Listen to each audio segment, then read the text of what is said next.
Okay, you've got a patient and you need to get them admitted. How do you admit the patient? Well, it's actually not too difficult. There's a couple ways to do it. I'll show you how you can do it straight from launch point, and then I'll show you what it looks like if you're in the order section of the patient.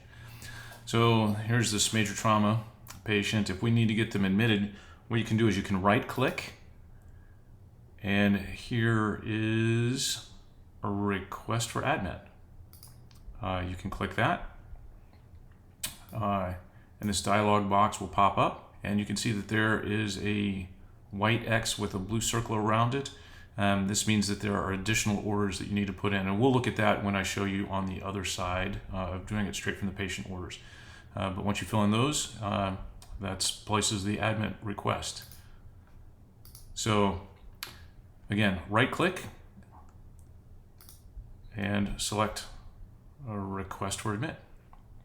The other way to do it is if you're in a patient chart. Now,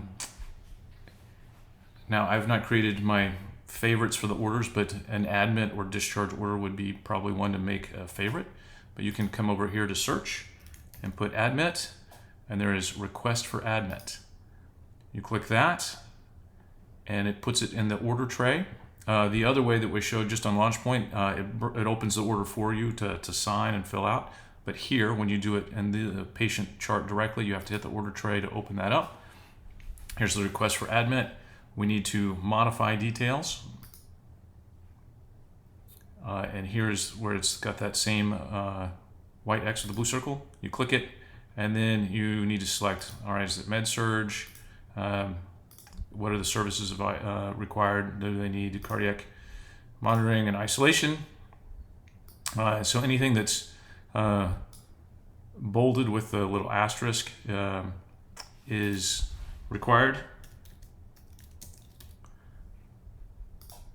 And so once that's done, you can sign the order, and that puts in the request, and so the tracking board and everybody else that needs to know about moving this patient to the inpatient setting gets fired off.